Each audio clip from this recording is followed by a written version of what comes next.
Cabinet mission ভাৰতলৈ কেতিয়া আহিছিল? কেবিনেট মিছন ভাৰতবৰ্ষলৈ আহিছিলে 1946ত। অ'কে, 1946ত কেবিনেট মিছন ভাৰতবৰ্ষলৈ আহিছিলে। আৰু কেবিনেট মিছন কি? পৰীক্ষাত তোমালোকৰ এইটো শ্বৰ্ট কুৱেশ্যন আহি থাকে যে কেবিনেট মিছন মানে কি? কেবিনেট মিছন কি হয়? কেবিনেট মিছন হৈছে ইংলেণ্ডৰ তিনিটা বেলেগ বেলেগ ডিপাৰ্টমেণ্টৰ তিনিজন বিশিষ্ট ব্যক্তি, অ'কে, তিনিজন মন্ত্ৰী মানে একচুৱেলি বিশিষ্ট ব্যক্তি নহয়, মন্ত্ৰী। আৰু যি তিনিজনক নেকি ইণ্ডিয়াত পঠিয়াইছিলে ব্ৰিটিছ গভৰ্ণমেণ্টে। কিয় পঠিয়াইছিলে? আমাৰ ইণ্ডিয়াৰ চিটিজেনসকল বিলাকৰ কাৰণে এখন কনষ্টিটিউশ্যন, এখন সংবিধান প্ৰস্তুত কৰিবৰ কাৰণে ব্ৰিটিছ গভৰ্ণমেণ্টে বিভিন্ন বিষয়ত বিদ্যান তিনিজন মন্ত্ৰীক ইংলেণ্ডৰ চৰকাৰে, ব্ৰিটিছ গভৰ্ণমেণ্টে ভাৰতবৰ্ষলৈ পঠিয়াইছিলে। কিয় পঠিয়াইছিলে? ভাৰতবৰ্ষৰ কাৰণে প্ৰয়োজনীয় এখন সংবিধান প্ৰস্তুত কৰিবৰ কাৰণে যিখিনি ইনিচিয়েল ষ্টেপ ল'ব লাগে সেইখিনি কৰিবৰ কাৰণে কেবিনেট মিছনক ব্ৰিটিছ চৰকাৰে ইণ্ডিয়াত পঠিয়াইছিলে।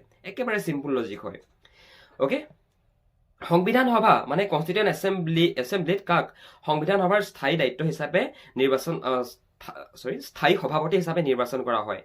কনষ্টিটিউয়েণ্ট এছেম্বলিৰ মানে সংবিধান সভাৰ স্থায়ী সভাপতি কোন আছিলে? বহুত ষ্টুডেণ্টে এডোখৰত লিখে সচিদানন্দ সিনহা। মন কৰা এই অপশ্যনটো, ডক্টৰ সচিদানন্দ সিনহা লিখে। কিন্তু তেখেত এজন অস্থায়ী তেখেত সভাপতি আছিল। অ'কে, স্থায়ী সভাপতি হিচাপে ডক্টৰ ৰাজেন্দ্ৰ প্ৰসাদক নিৰ্বাচন কৰিছিলে।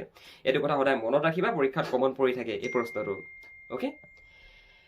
অ'কে, নেক্সট মন কৰা, তলৰ কোনখন দেশক অনুকৰণ কৰি ভাৰতত যুক্তৰাষ্ট্ৰীয় পদ্ধতিৰ প্ৰৱৰ্তন হৈছিল? ভাৰতবৰ্ষত যুক্তৰাষ্ট্ৰীয় ব্যৱস্থা আছে যদিও ভাৰতবৰ্ষত থকা যুক্তৰাষ্ট্ৰীয় ব্যৱস্থাটো হৈছে অৰ্ধ যুক্তৰাষ্ট্ৰ। মই তোমালোকক আগতে এইখিনি কথা বুজাই আহিছোঁ, হয়নে?